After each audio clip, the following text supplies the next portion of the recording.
Good morning, students. So today we are going to learn about tenses. Before starting with the content, let's see what are the topics we are going to cover today.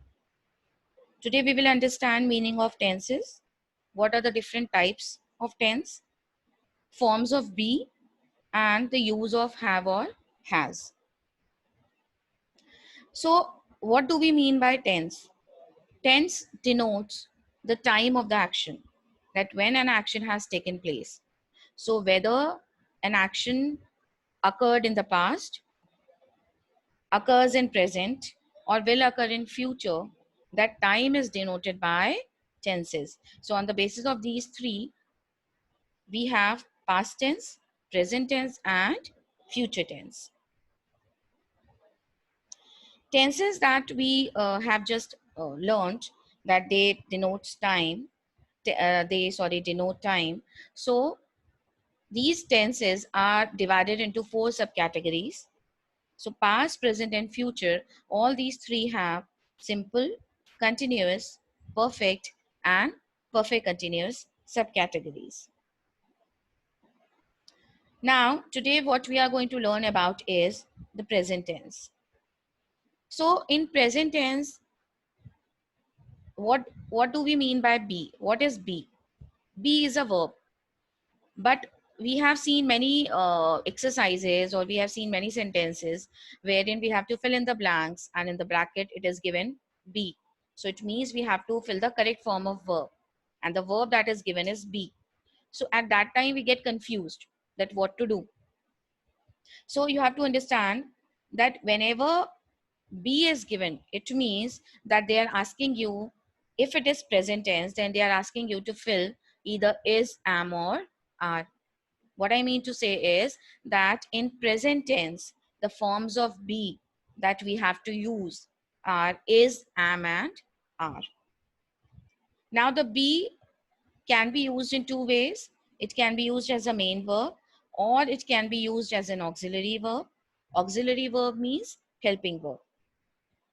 So when there is only one verb in the sentence and that verb is a form of be, then in that case it means that that verb is used as a main verb.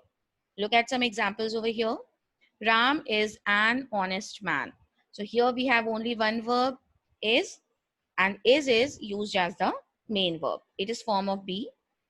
Your books are on the table. Again we have only one verb, are, and this are is also a form of be. I am not your friend. In this sentence also, there is only one verb, am, and it is also a form of be. So these are the three forms which we can use in present tense.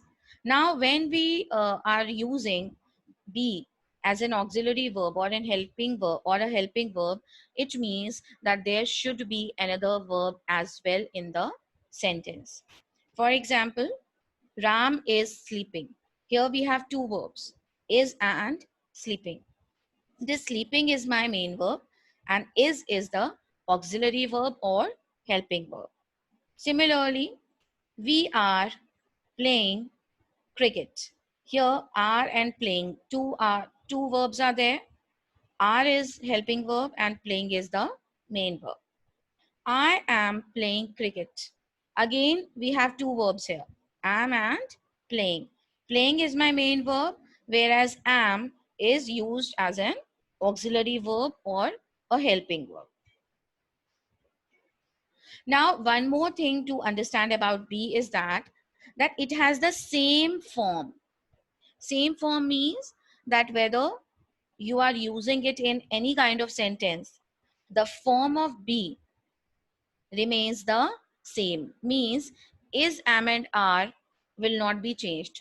Like when we use play, we can use it as played, playing, plays. Sleep can be used as sleeping, slept, sleeps. But we cannot change the form of is, am, or are. They will remain the same. Whether you are using them in present continuous or present perfect or wherever you are using. the forms of in present perfect, we don't use it. But if you are using them in present continuous, or you are using them as the main verb, then in that case the forms of be don't change. Look at the example. I am sorry. Here it is used as a main verb and it is used in the same form. I am not feeling well. Here we have two verbs, am and feeling. See, we have added ing with feel. We have changed the form of feel, but we have not changed the form of am. Similarly, the students are in the class. Here are is used as the main verb, no change. Students are making noise. Here again we have two verbs, are and making. We have changed the form of the verb make. We have added ing to it, but we have not made any changes in are.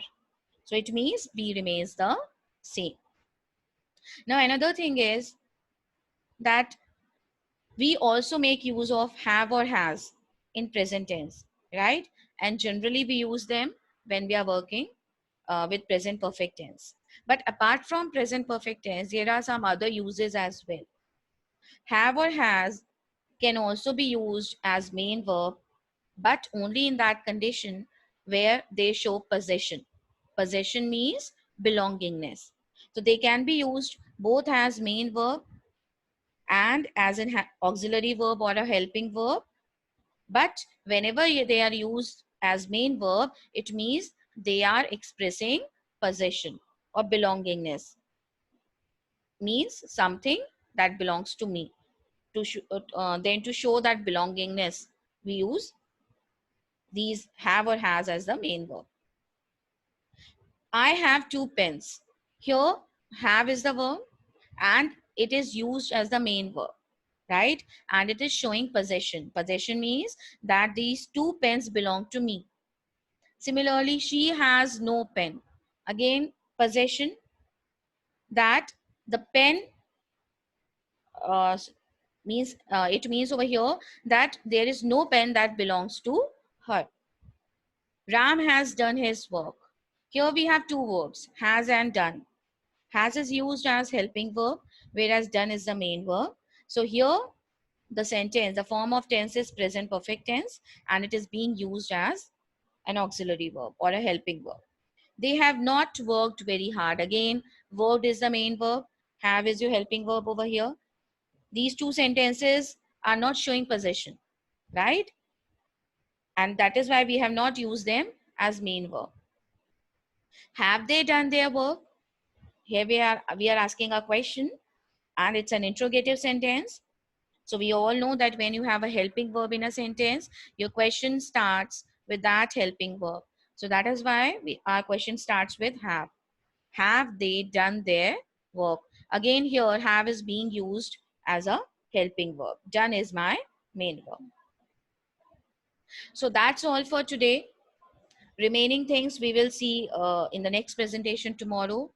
By then, I want you to go through the tense chart that I have shared with you today, so that whatever we will discuss tomorrow, you can have an idea and you can just have a quick recap of whatever we have studied in the previous classes. Thank you.